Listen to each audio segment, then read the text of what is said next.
네, 사랑하는 여러분, 우리는 지금 신약성경 요한복음의 말씀을 통하여 복음의 신앙, 예배자의 신앙이라는 주제로 하나님의 말씀을 배우고 있습니다.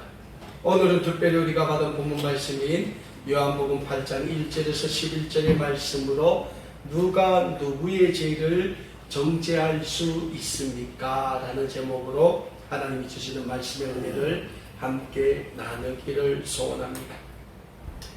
지난 시간 우리는 요한복음 7장 37절에서 53절의 말씀을 통하여 유대인의 명절인 초막절 마지막 날, 이날 예수님께서 선포하신 누구든지 내게로 나와 하나님이 주시는 생명의 생수를 마시라는 말씀으로 한바탕 소동이 일어난 사건을 말씀을 통하여 배웠습니다. 사랑하는 여러분, 예수님은 이 세상에 인류 구원의 주님으로 오신 하나님의 아들이십니다. 그리고 하나님은 이 세상에 온 인류 구원의 주님으로 오셔서 늘 하나님의 나라의 복음, 하나님의 말씀을 선포하셨습니다. 그런데 예수님이 이 세상에 오셔서 선포하신 그 많은 하나님 나라의 복음은 우리 인류 구원을 위한 하나님의 구원의 말씀이었다는 영적인 진리를 우리는 잊지 말고자 합니다. 그럼에도 불구하고 예수님 당시에 하나님의 거룩한 선민이라고 요란하게 자랑하던 유대인들은 온 인류 구원의 주님으로 이 세상에 오신 예수님을 영 못마땅하게 여기고 있었습니다. 왜냐하면 우리가 말씀을 통하여 많이 배웠지만 과거의 유대인들, 지금의 유대인들도 같아요. 이 유대인들은 구약의 모세오경에 기록된 율법에 매인 율법주의적인 삶, 즉 종교적인 삶에 매여 살았기 때문에 유대인들의 삶에는 뭐가 없었지 않습니까? 하나님의 구원의 은혜가 없었다는 거예요. 그 단편적인 예로 유대인들은 하나님의 구원은 누구한테만 있다고 했어요? 유대인들 자신들에게만 있다고 했어요. 왜?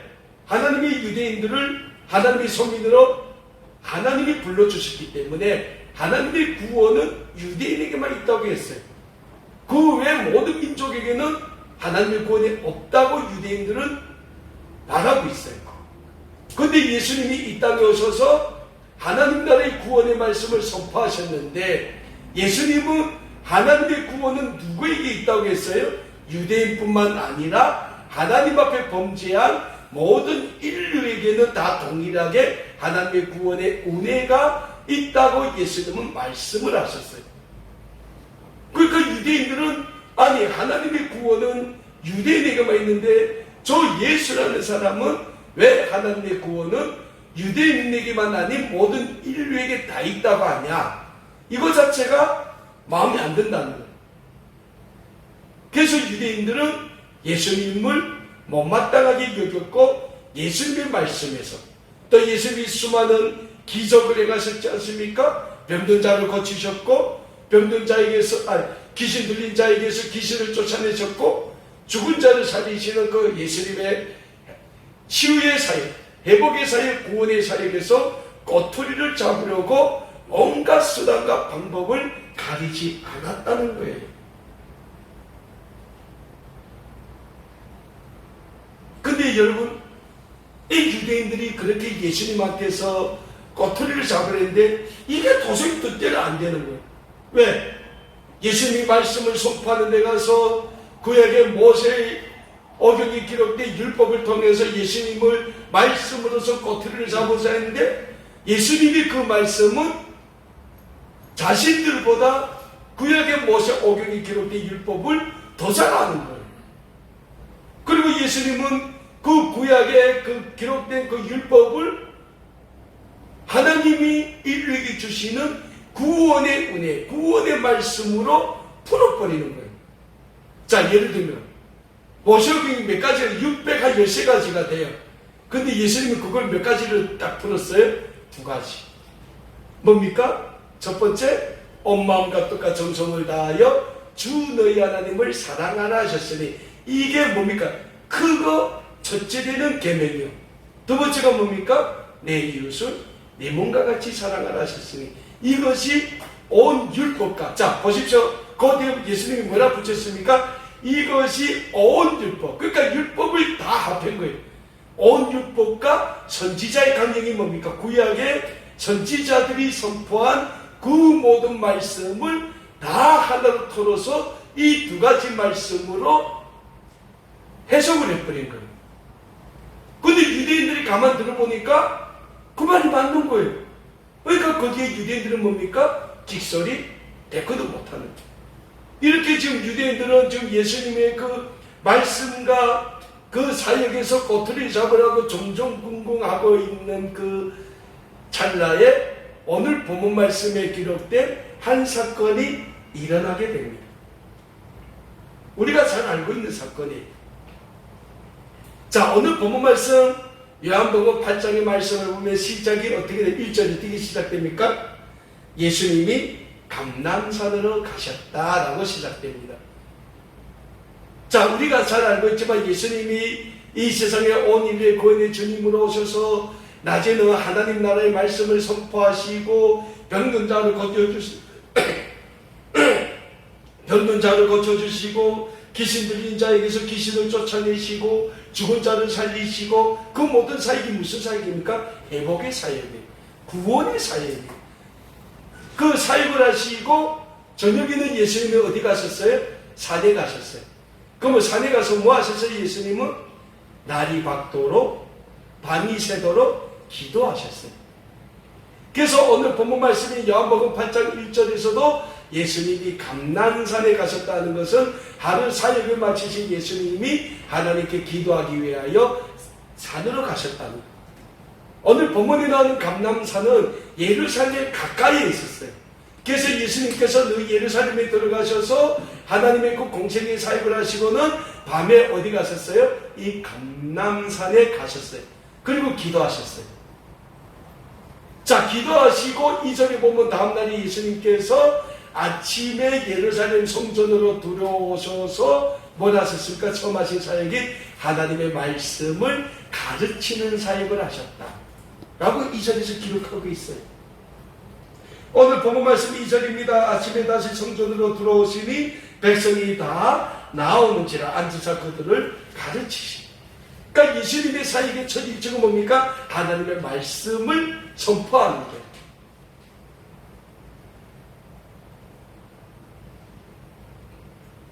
그래서 예수님은 늘 가시는 곳마다 하나님 나라의 복음, 즉 하나님 나라의 말씀을 선포하시는 사역을 시작하신 거예요. 그리고 오늘도 예수님은 예루살렘 성전에서 그 백성들에게 하나님 나라의 복음, 즉 하나님 나라의 말씀, 하나님의 구원의 말씀, 은혜의 말씀, 회복의 말씀, 치유의 말씀을 선포하시는 말씀 사역을 진행하고 계시는 겁니다. 자, 예수님이 지금 성전에서 하나님의 말씀을 백성들에게 가르치고 계시는데 유대인의 서기관들과 바리새인들이 음행 중에 잡힌 한 여인을 데리고 예수님께로 왔어요.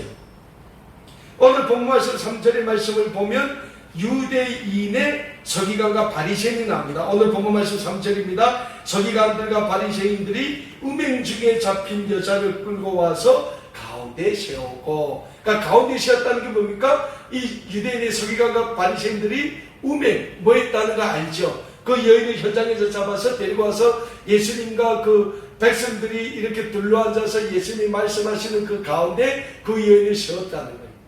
자, 여기서 서기관이 나옵니다. 서기관이 어떤 사람이냐? 유대인들 중에서 공무원들이에요. 그러니까 당시 유대인들 사이에 의해서 유대인들은 이 종교 집단으로 엮여 있지 않습니까? 대제사장, 제사장, 백성의 장로, 그런 사람들이 엮여 있단 말이에요. 그런데 그 속에서 그 예루살렘의 사회 질서, 법 질서를 집행하는 사람들이 이 서기관들이에요. 그 서기관들 나옵니다. 그리고 누구 나옵니까? 바리새인. 바리새인은 어떤 사람이라고 했어요? 유대인 중에서도 이 하나님의 율법을 태어나서부터 철저히 지키는 사람들. 그 사람들 가르쳐서 바리새인들. 그러니까 오늘날로 말하면 강성이에요. 강성. 율법의 강성 지지자들. 우리가 잘 알고 있는 사도 바울이라는 사람이 있죠.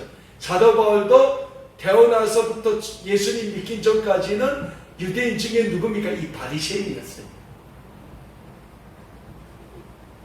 자, 이 바리새인들이 예수님을 이 꼬투리 잡으려고 하니까 뭐 사건 하나 만들어야 돼. 소위 말하면 자기를 추동하는 한 남자에게 돈을 줘서 야, 너 어디 가서 어느 여자하고 우매해라. 그러면 우리가 거기 가서 그 여자를 잡을 거다. 그러니까 오늘날을 말하면 함정수사를 한 거예요.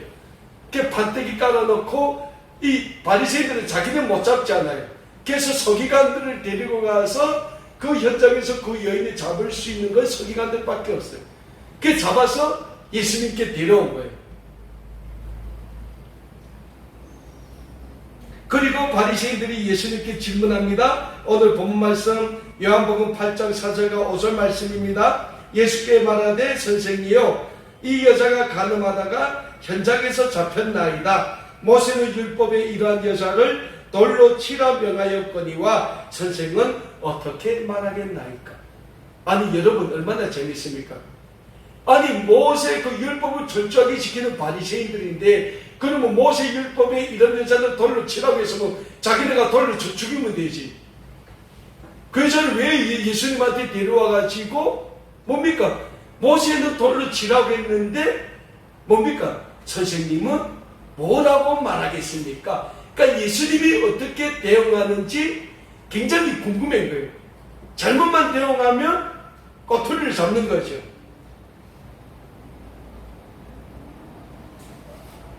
근데 오늘 본문 말씀 보면 예수님이 뭐라 말씀하십니까? 아무 말씀 안 해요. 아무 말씀 안 해요. 몸을 굽혀 땅에 어떤 굴을 쓰셨어요. 근데 예수님이 몸을 굽혀 땅에 무슨 굴을 쓴지는 아무도 몰라요. 왜? 성경이 기록되어 있지 않으니까. 근데 바리새인들은 분명 근거를 내놨어요. 모세는 이런 여자는 돌로 쳐 죽이라고 했습니다. 자, 그러면 모세 율법에는 어떻게 기록되어 있는지 우리 한번 보기를 원합니다. 구약성경 레위기 20장 10절에 이런 말씀이 있습니다. 누구든지 남의 아내와 간음하는 자, 그 그의 아우의 아내와 간음하는 자는 그 간부와 음부를 반드시 죽일지니라. 누굽니까? 둘 다 죽이라는 거예요. 구약성경 신명기 20장 22절 말씀입니다. 어떤 남자가 유부녀와 동침한 것이 드러나거든 그 동침한 남자와 그 여자를 둘 다 죽여 이스라엘 중에 악을 제할지라. 그러니까 모세 율법에는 뭐를 둘 다 죽이라는 거예요. 간음한 남자 여자 다 죽이라는 거예요. 근데 오늘 현장에는 누구만 잡혀왔어요?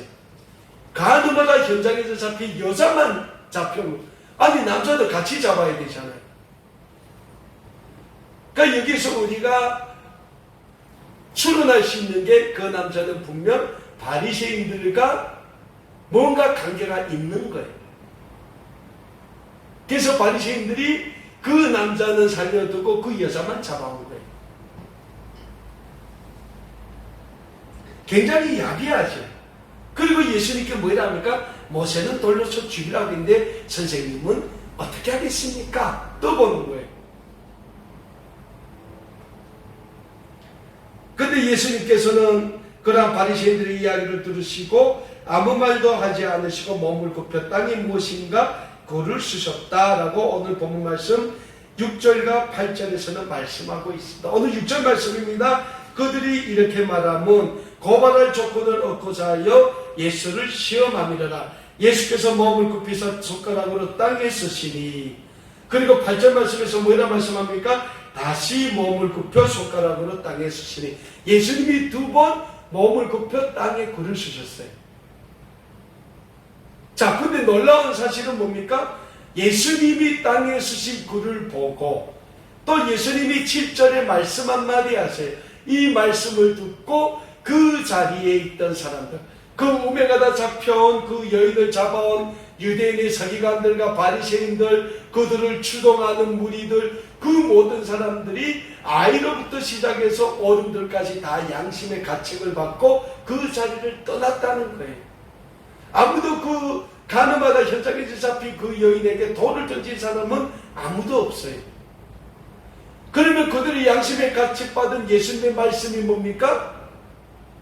간단해요. 7절입니다. 너희 중에 죄 없는 자가 먼저 돌로 치라는 거예요. 그 말씀을 듣고 오늘 본문 말씀 요한복음 8장 9절에서 뭐라 말씀합니까? 그들이 이 말씀을 듣고 양심의 가책을 느껴 어른으로 시작하여 젊은이까지 하나씩 나가고 오직 예수와 그 가운데 섰던 여자만 남았더라. 자, 무엇보다 유대인의 서기관들과 바리새인들과 그들을 추종하던 무리는 오늘 본문 말씀 7절 기록된 예수님의 말씀에 굉장히 충격을 받았던 것으로 알 수 있습니다. 오늘 본문 7절이죠. 그들이 묻기를 마치 아니했다고 했어요.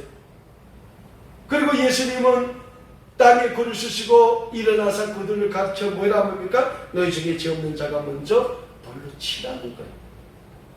사랑하는 여러분, 아무리 모세 율법을 잘 지키는 바리새인들이라고 할지라도 예수님의 이 말씀 앞에서 돌을 들어 운행하다 잡힌 그 여인을 내리칠 사람은 단 한 사람도 없다는 거예요. 그리고 그것이 오늘 연약한 우리 인간의 모습이라는 영적인 사실을 우리는 잊지 말고자 합니다. 저는 오늘 본문 말씀을 준비하면서 신약성경 마태복음 5장 27절과 28절에서 예수님이 하신 말씀을 찾아보게 됩니다. 마태복음 5장 27절과 28절에서 예수님이 이런 말씀을 하셨어요. 또 간음하지 말라 하였다는 것을 너희가 들었으나 나는 너에게 이르노니 음욕을 품고 여자를 보는 자마다 마음에 이미 간음하였느니라. 무슨 말씀입니까? 예수님이 모세 율법을 얘기하면서 이 말씀을 하셨는데, 자, 우리가 거리를 지나가요. TV를 봐요. 보다가 TV에서 이쁜 여자가 나오면 우리 남자들은 무슨 생각합니까? 이쁘네. 지나가다 이쁜 여자가 지나가면 이쁘네. 이런 생각을 한단 말이에요.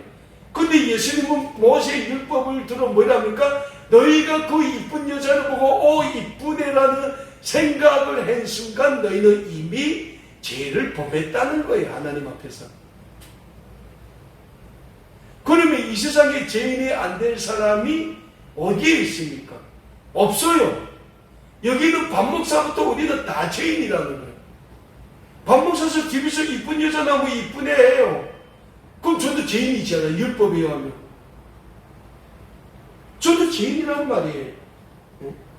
근데 예수님이 이 말씀하시는 거는 왜 말씀하십니까? 너희가 구약의 그 율법에 얽매이지 말라는 거예요. 왜? 예수님이 이 세상에 오신 목적이 뭡니까? 구약의 율법에 얽매여 있는 우리를 그 구약의 율법에서 해방시키기 위해서 왔. 사도 바울이 분명히 로마서에서 말씀하세요. 예수님이 이 세상에 오신 목적은 구약의 율법에 얽매여 있는 너희를 그 율법에서 해방시키기 위하여 예수님이 오셨다고 사도 바울이 분명히 말씀하고 있잖아요. 네? 아니 근데 이 사람들이 모세 율법을 들이대면서 모세는 돌로 치라고 했는데 선생님은 어떻게 하겠습니까? 그러니까 예수님이 어이가 없는 거지. 그러니까 땅바닥에 글을 썼는데 저는 분명 거기 뭔가 그 율법을 쓰시면서 너희 중에 더러운 죄 없는 자가 먼저 쳐라 이랬을 거예요. 누구도 몰라요. 근데 예수님 말씀하셨잖아요. 너희 중에 죄 없는 자가 먼저 쳐라. 사랑하는 여러분, 우리는 누구나 다 하나님 앞에서는 죄인이라는 영적인 사실을 잊지 말고자 합니다. 그래서 우리는 그 누구의 잘못도 정죄를 해서는 안 됩니다. 왜서요? 우리도 언젠가는 그와 같은 죄를 똑같이 하나님 앞에서 지을 수 있다는 거예요. 오늘 안 뿐이지 내일 짓겠는지 모레 짓겠는지 1년 후에 짓겠는지 그건 아무도 몰라요. 그리고 오늘 본문 말씀을 보면 아무 죄도 없으시고 그 어떤 흠도 없으신 예수님조차도 그 여인의 죄를 정죄하지 않았어요. 예수님은 오히려 그 여인의 죄를 어떻게 했습니까? 용서해 주셨어요. 오늘 본문 말씀 요한복음 8장 10절과 11절 말씀입니다. 예수께서 일어나사 여자 외에 아무것도 없는 것을 보시고 아무도 없는 것을 보시고 이르시되 여자여 너를 고발하던 그들이 어디 있느냐? 너를 정죄한 자가 없느냐? 대답하되 주여 없나이다. 예수께서 이르시되 나도 너를 정죄하지 아니하노니 가서 다시는 죄를 범하지 말라 하시니. 예수님조차도 그 여인의 죄를 용서해 주셨다는 거예요.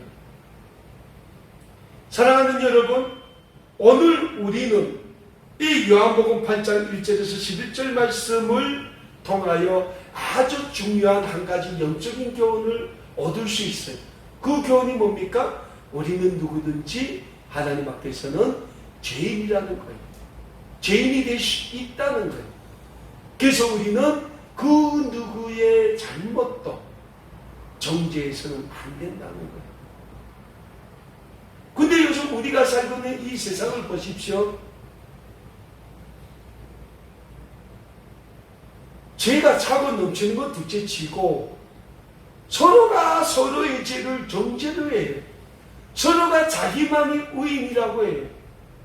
그리고 자기만을 정당화해요.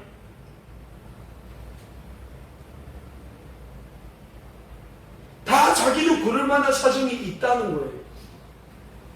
그러면서 남이 죄를 지면 저 사람은 나쁜 사람이야 하고 있는 거예요. 근데 예수님은 그러지 말라는 거예요. 나도 너를 정죄하지 않으니 다시는 가서 죄를 짓지 말라는 거예요. 우리는 예수님의 이 말씀에 귀를 기울여야 해요. 왜? 예수님은 오히려 우리를 미워하고 우리를 핍박하는 원수까지도 사랑하라고 예수님은 오늘도 우리에게 말씀하고 계신다는 거예요. 그래서 사랑하는 여러분, 우리는 서로 사랑하기에 힘써야 합니다. 신약성경 고린도전서 13장 보면 사랑장이라고 읽혀져 있어요. 이 고린도전서 13장 보면 처음부터 마지막까지 사랑이에요. 근데 그 고린도전서 13장 그 사랑장을 마무리하는 13절 13절에서는 우리에게 어떤 말씀을 주고 있습니까? 그런즉 믿음, 소망, 사랑 이 세 가지는 항상 있을 것인데 그 중에 제일은 뭐라고 말씀합니까? 사랑이라고 말씀하고 있습니다. 믿음, 소망, 사랑은 우리 그리스도인들에게 반드시 함께 있어야 되는 3대 요소인데 그 중에서도 제일 중요한 건 뭐냐? 사랑이라는 거예요. 신약성경 베드로전서 4장 8절 말씀에서 베드로 사도는 우리에게 이런 말씀을 주고 있습니다.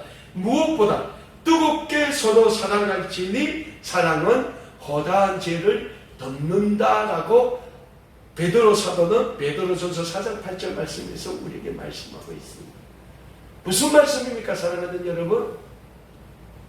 사랑은 우리의 모든 것, 우리의 모든 연약함, 우리의 모든 부족함, 우리의 모든 죄악, 그 모든 것을 다 그리스도의 십자가로 덮을 수 있다는 거예요.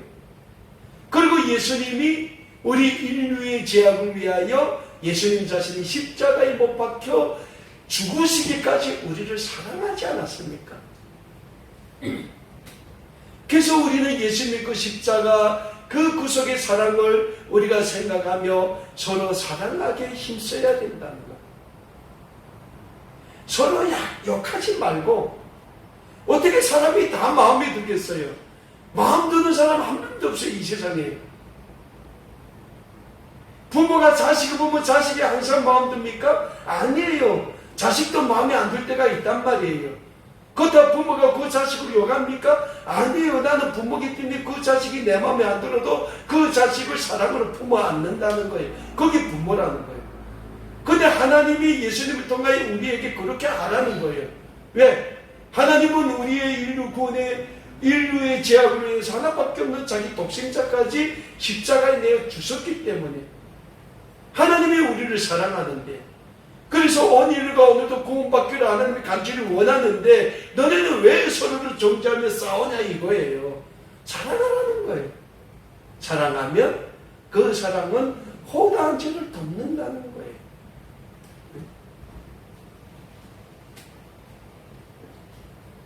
사랑하는 여러분, 그래서 우리는 사랑하기 힘써야 돼요. 많은 사람들은 사랑하니까 사랑이 뭐 요란한 걸로 생각해. 근데 아니에요.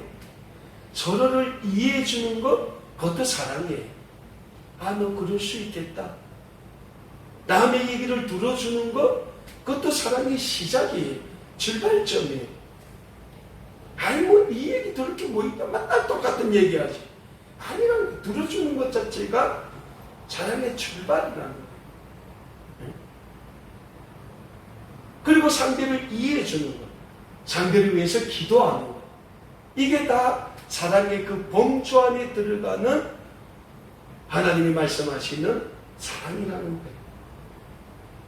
저는 우리 아름다운 꿈에게 모든 믿음의 가족 여러분들 사랑하기에 힘쓰는 사랑의 공동체가 될 수 있기를 간절히 소원합니다.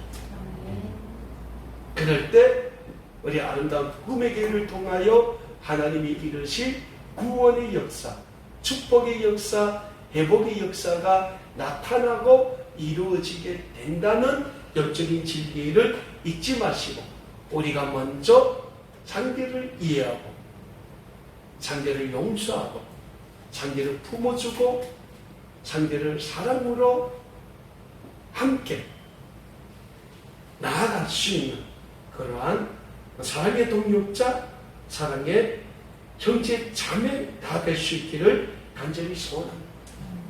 그러면 예수님은 우리의 삶, 우리의 공동체를 축복해 주십니다.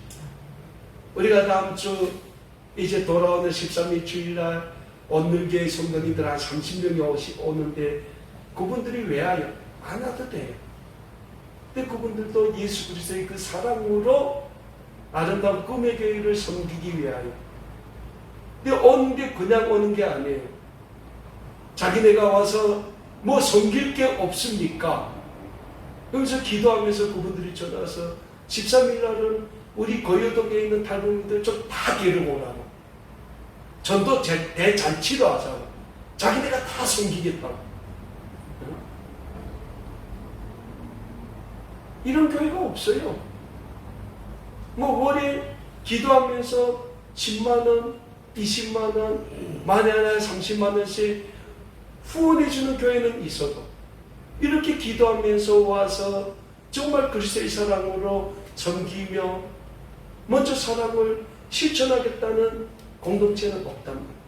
그래서 우리는 한 주 동안 이제 기도하면서 우리가 13일 우리 탈북민 대전도 잔치를 어떻게 하늘의 천국 잔치로 만들 것인가 우리가 기도하며 준비를 해야 돼요.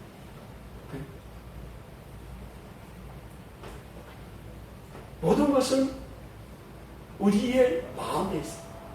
우리가 사랑하는 마음, 우리의 이웃을 사랑하고 그들에게 그리스도의 사랑을 전하고 그리스도의 복음을 전하고 그들을 주님의 교회로 인도하고 그들을 품고 기도하고, 그럴 때 하나님은 우리 아름다운 꿈의 교회 이 공동체를 정말 사랑이 넘치는 공동체, 아름다운 공동체로 세워주시고 만들어가게 될 것이고, 이 하나님의 놀라운 귀한 사역에 우리가 먼저 우리의 삶을 다 드림으로 정말 하나님의 구원의 영광에 마음껏 수임받는 우리 모든 믿음의 가정 여러분들 다 되실 수 있기를 다시 한번 우리 주 예수 그리스도의 이름으로 간절히 축원합니다.